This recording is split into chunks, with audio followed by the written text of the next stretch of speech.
Então, galera, o que eu quero tratar com vocês hoje?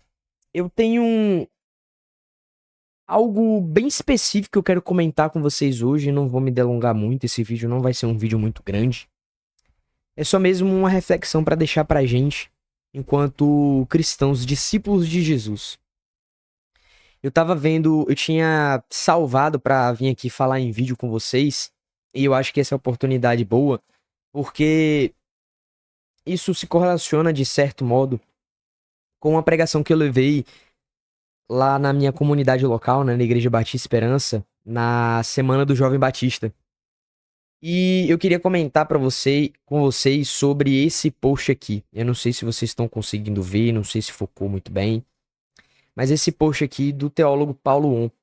O Paulo On, eu não sei se vocês conhecem ele, mas ele é um teólogo reformado acredito que é o livro que eu mais conheço dele, talvez outras pessoas conheçam por causa de um livro que ele fez chamado Deus Falou na Língua dos Homens. Se eu não me engano, esse é o nome do livro, tá? Se não for esse livro aí, eu vou ver depois, eu vou confirmar depois, mas vocês me corrijam aí se eu estiver errado. E aí ele fez esse post aqui, e aí eu falei, cara, eu tenho que salvar esse post pra tentar comentar um pouco sobre ele. E aí eu quero ler ele com vocês, tá? Ele começa dizendo o seguinte: teologia que não muda a vida vem do diabo. Conhecimento bíblico que não forma caráter apenas alimenta orgulho. E orgulho disfarçado de ortodoxia é terreno fértil para o diabo. Isso aqui me recordo muito quando o Hernandes fala assim, que a gente precisa ter devoção e ortodoxia como um equilíbrio. Nem muito um, nem muito outro. E esse equilíbrio, ele traz vida. E vida para a teologia, para aquilo que a gente gosta como saber teológico. Então, o Hernandes ele vai argumentar que a ortodoxia ela não pode ser fria e morta, mas ela tem que ser palpável, ela não pode ser um fim em si mesma, ela tem que ter um alvo.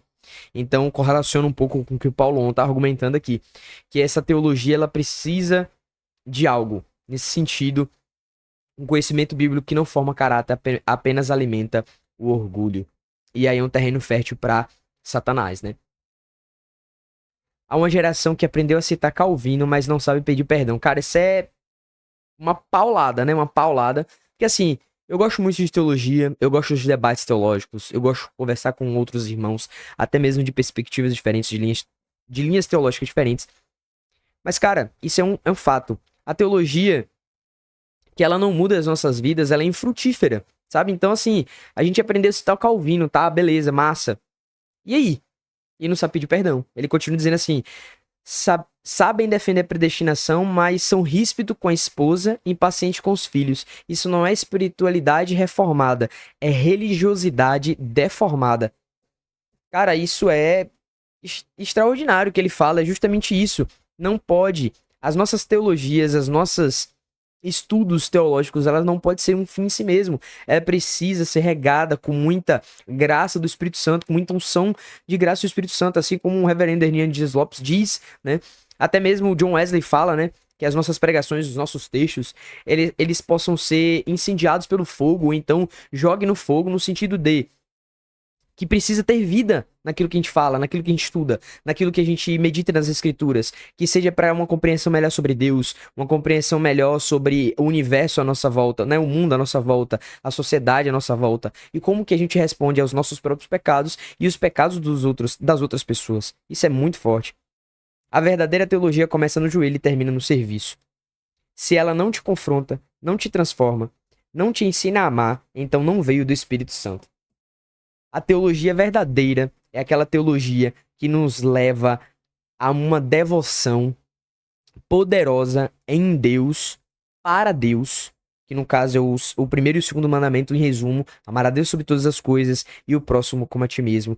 Um é a primazia de todas as coisas, e por ter esse primeiro, o outro é gerado através desse Deus, através das nossas vidas. E isso é feito com oração, leitura bíblica, jejum e, no caso, com os estudos teológicos aprofundados na palavra de Deus.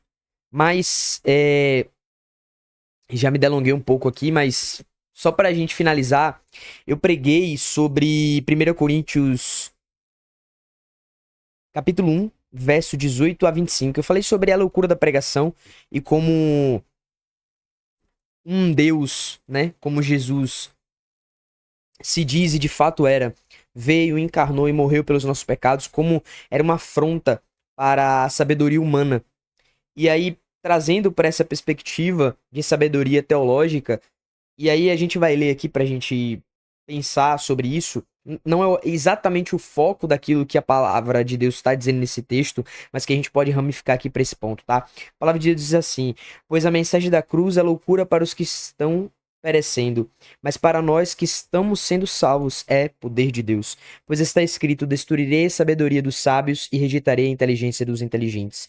Onde está o sábio? Onde está o erudito? Onde está o questionador dessa era? Acaso não tornou Deus louca a sabedoria deste mundo? Visto que a sabedoria de Deus o mundo não conheceu por meio da sabedoria humana, agradou a Deus salvar aqueles que creem por meio da loucura da pregação. É de fato que o que está sendo argumentado nessa passagem aqui é falando especificamente sobre a loucura da pregação e como essa é a suprema grandeza da sabedoria de Deus e que a gente não pode, através da sabedoria humana, chegar a isso, mas pelo conhecimento da palavra e a palavra é revelada. Só que veja, quando a palavra, e aí Paulo ele vai falar aqui do questionador, do erudito, ele vai falar até sobre o escriba, em outras traduções fala escriba, é, que se pode se entender como intérprete da lei ou coisa similar. Eles tinham uma lei, eles tinham uma letra, mas era meramente uma informação, e essa informação não virou conhecimento e não virou sabedoria de Deus para aquecer o coração e gerar a devoção. Então, quando a gente pega a palavra de Deus e ela é um fim em si mesmo, só para saber a doutrina, ou citar teólogos famosos, ou ganhar debates teológicos, é um fim em si mesmo. E essa é a teologia que Paulo 1 vai falar aqui, que não provém de Deus, que é uma teologia que é morta. Uma ortodoxia, como o Hernandes vai falar, que é morta, que ela não tem um alvo. O alvo é simplesmente o saber pelo saber, ou ganhar debates, ou simplesmente ter uma erudição, uma aparência de piedade. Enfim, esse é o vídeo de hoje. Basicamente é o que eu queria falar com vocês aqui nesse vídeo. Espero que me fiz entendido. Dá um like nesse vídeo aí, conta pra mim o que você acha de tudo isso. E é isso aí. Valeu, falou, até mais.